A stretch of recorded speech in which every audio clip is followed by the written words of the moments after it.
Hi guys, welcome to Talk to Me Tuesday. It's Tuesday, December 10th, 2013, and this is Jennifer. I have a very quilty video for you today.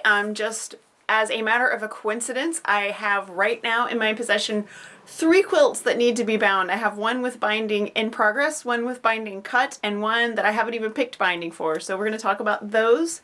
But first I want to remind you guys really quick that the Paper Piecing Vintage sign-ups for the 2014 Block of the Month on Sew Hooked have started. If you sign up in December, it's $6. If you wait till January, it will be $12, and it will be $12 from January 1st forever. So sign up in December for $6, half price, and then each month in 2014 there will be a new block.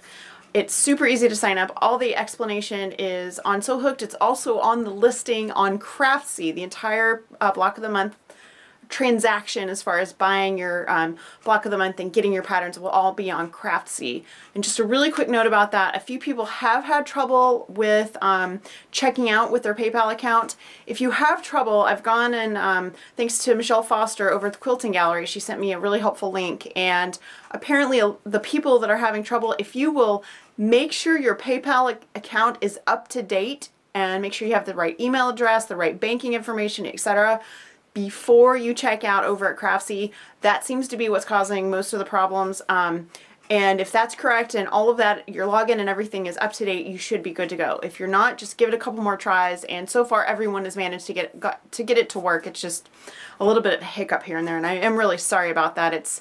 That's between Craftsy and PayPal. It has absolutely nothing to do with me because I'm not part of that transaction. But I will do everything I can to help you sort it out. If that doesn't work for you, just let me know and we'll figure something out. So I told you guys that I was not going to reveal my first block for Paper Piecing Vintage until January 1st, but the peer pressure from all of my lovely quilty friends online has been intense, and I know some of you want to know more to scale what these blocks are going to look like.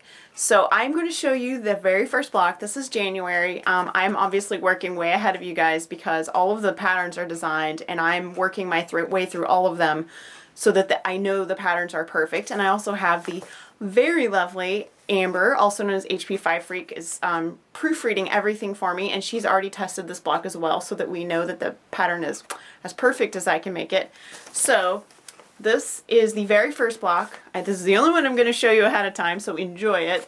This is called the King's Crows, and this is a 12-inch block, and as you can see, I'm going to give you a quick look, entirely paper piece. All of these blocks, 100% paper piece. So if you've ever wanted to piece a traditional looking quilt, but you don't want to do it with traditional piecing, this is your chance. There are no templates to cut out. There are no special rulers. There's minimal measuring. It's all paper piecing. So we're going to make absolutely perfect blocks with paper in 2014. So you guys, Paper Piecing Vintage, the link will be here. The link is on the sidebar on Sew Hooked. It's really easy to find as long as you're, on any of the sites that I'm associated with, you will find it. So anyway, check it out. Definitely sign up and sign up for our Facebook group. We already have a really good group of people over there who are sharing the fabrics that they've picked out. If you're in the Facebook group and you have a color idea but you're not sure, let me know and I will mock up a quilt for you in my quilting software and I'll put it on the Facebook group so you can get an idea. And I just want you guys to join in. I want it to be really fun. I want us to all quilt together and just have an absolute blast making this quilt in 2014. And don't forget, it's 2 sizes. This is the 12-inch block. You can also make it in 6-inch if you don't want to make a larger quilt. You can make smaller blocks. And that was not as quick as I'd hoped. I'm really sorry. We're going to move on now. This is, over my shoulder, the Project of Doom signature quilt from 2011, the very first year that the Project of Doom existed, and that is the year that we all quilted along to the Project of Doom. And at the time, I was running that exclusively through Harry Potter Paper Piecing on LiveJournal.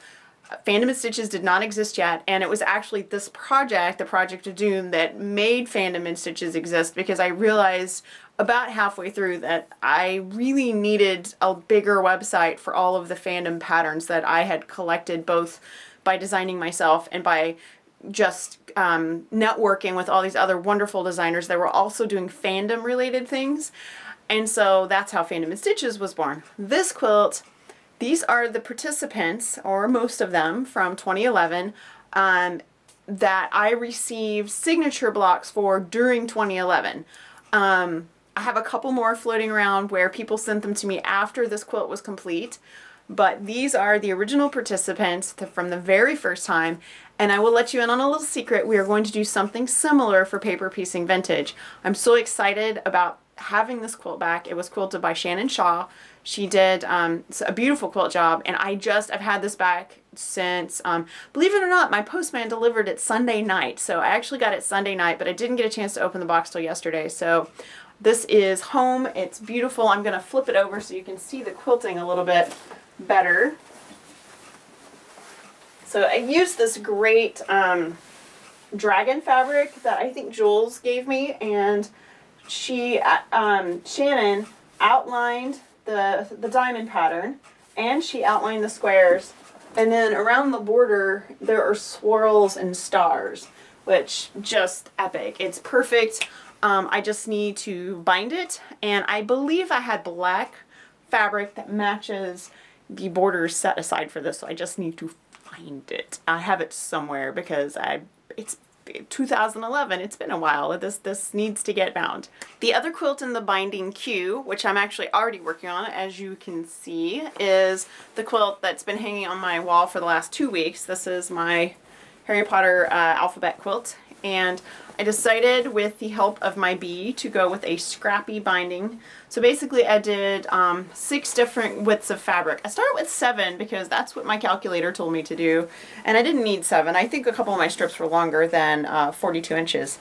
So anyway, I'm going around that, and you can see I'm not quite there yet, but all of the different colors here, and I've got red, teal, orange, yellow, green, and I think I covered them all. And pink. There's a pink one. But anyway, when this is all bound and done, I will let you guys see what it looks like. I stitched it to the front now. I'm just hand binding it in the evenings when I have a chance. The last quilt that needs to be bound, I'm not going to show you guys yet because this is a gift for my husband. This is the giant stack of t-shirts that I mentioned some months ago that would eventually become a quilt for him. This is going to be his Christmas quilt.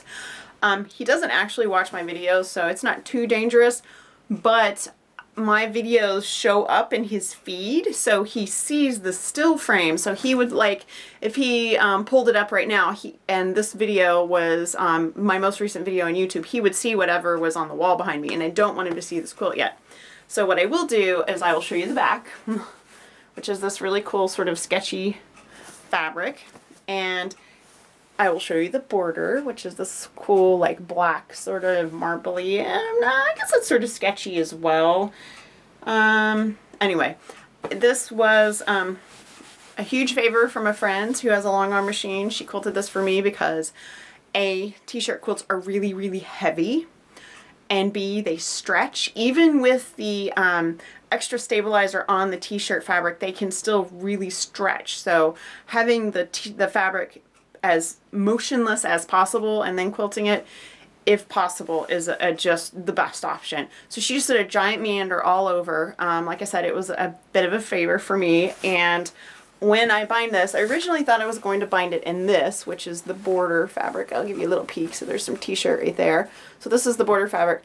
I was going to bind it in this, but I really like the way the backing looks against it, and I have enough.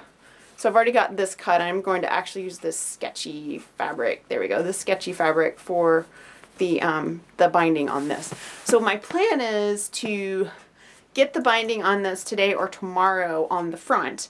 And then my husband has a gaming group that he goes and meets with every Wednesday evening. So I will be stitching on it in the evenings when he is not here. And when he is here, I will be stitching on the other quilt that he has seen and that is not for him. So aren't the holidays fun? I have found a couple of other patterns and things for items that I want to create for Christmas gifts for family and friends, but I'm not going to share those with you guys. I will, I haven't actually made them yet, so I don't want to make it sound like I'm all done and ready to go, because I am not. I am so behind. But that's what happens when you do all this stuff for a living and it's your hobby, because there just aren't enough hours in the day. I think if I had a 36-hour day, I might be able to get everything done, but then I would probably want a 48-hour day and it would just get out of control. So it's probably best that I have to sleep now and then. Anyway, I will, anything that I make for Christmas or for gifts for friends or family or whatever, I will record some video here and there, and I will save it for after I've gifted all of those things, so I have it for later. I used to try to insert pictures, and I still insert pictures from time to time, but I find that if I can do a little bit of video and just save it, it's so much easier than trying to describe it months after or weeks after or whatever. I'd just rather just do it, hold it up, tell you about it, save the video. So that's going to be all for me today. I hope this all is coherent. I have an appointment coming up and I've been watching the clock and listening to it tick and just making sure I get done. So I hope you guys have a fabulous week. I hope you're working on lots of wonderful crafty things, and I hope you're taking a little time for yourself as December gets really crazy for a lot of people. Stop and take a breath now and then, and do a little hand stitching or something else that calms you, like crochet or knitting or embroidery, just whatever. And you know, don't let the silly season make you too crazy. And that is going to be it for me. I have a coupon for Etsy through Sunday. I will put that in the description. It's 15% off your total order. I believe it's shop small, but I need to look it up to make sure. I will flash it right here. How about that? I'll just put it right there. And that's going to be it. I'll see you guys next week. Bye.